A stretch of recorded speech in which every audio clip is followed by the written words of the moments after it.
what are those areas that you're going to say, we need to make sure that this is handled, this is handled, this is handled, to make sure that you're protected. And just kind of some basic areas that you're not necessarily putting, recommending everybody go down, but recommending that are making sure those bases are covered. What are the bases that need to be covered?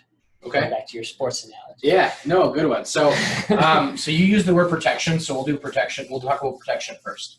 Because like I said, offense and defense are different. They're both important to work together, but I always separate the conversation.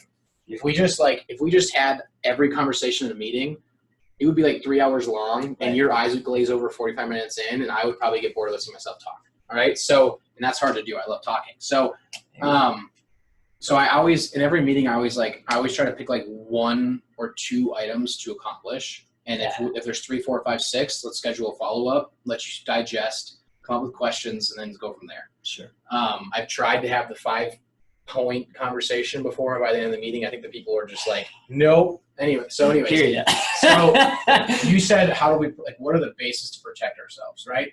So this is from a personal standpoint, because business, there's like kind of another range. Sure.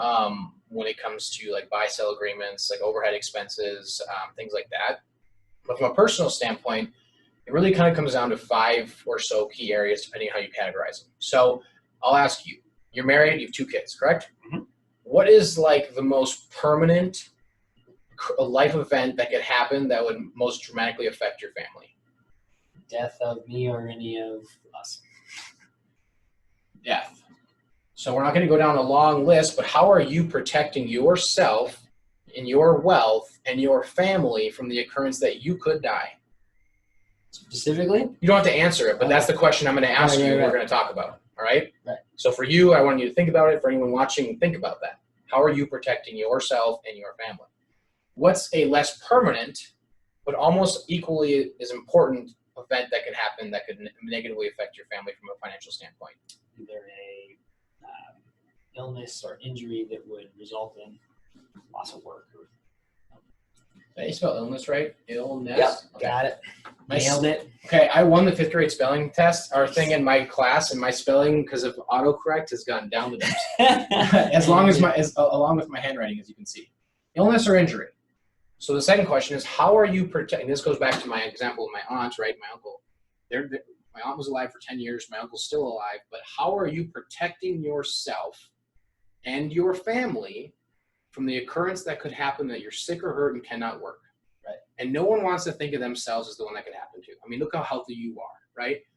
But we always think of the guy in the body cast, but the reality of it is that 90% of people who have long-term disabilities, which is about 3 years on average, is from illness. Yeah.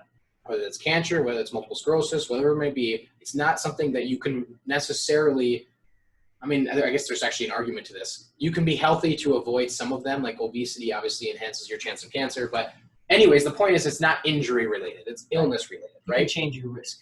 Sure, but it's not, you can never be zero risk, right? So the point is, okay, do you understand how your group benefits work? You're a business owner, you probably don't have any.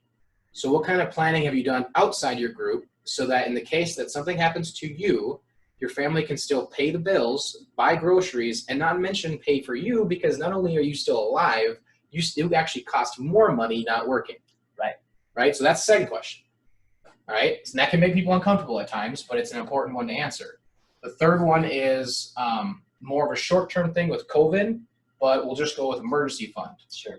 How are you protecting yourself in the case that COVID happens, or you lose your job, or Textron buys an Arctic Cat and lays off a bunch of people so they have a 3 to 6 month gap?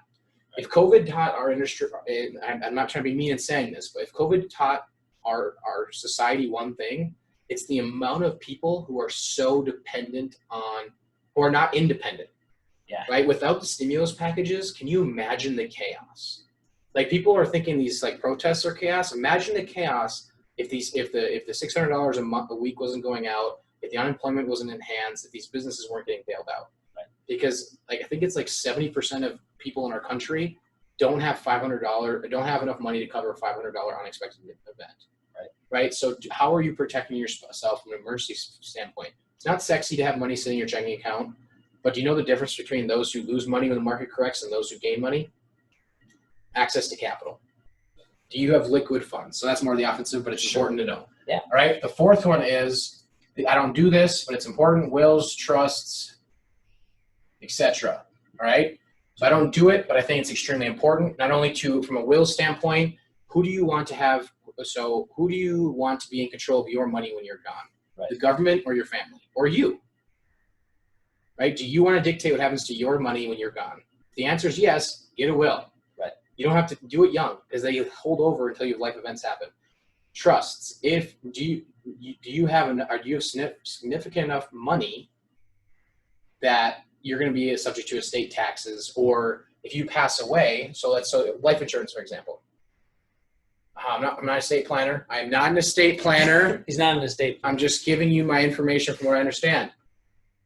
If you leave life insurance death benefit to kids under the age of 18, the government basically designates, I can't think of the correct term, but basically someone to be in charge of that money based off who they feel is suited, which would be your wife if you're both alive. But if something happens to both of you, then they have to determine for you, right? So again, would you rather pick or have them pick for you?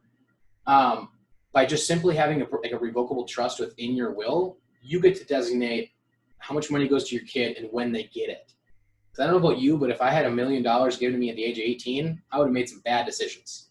So maybe at 25 or like 27, it would have been a better idea. But so just having that, having that control, right? So it all comes back to do you want to designate what happens to your money when you're gone, or do you want the government to? Right. And the fifth one is your property and casualty.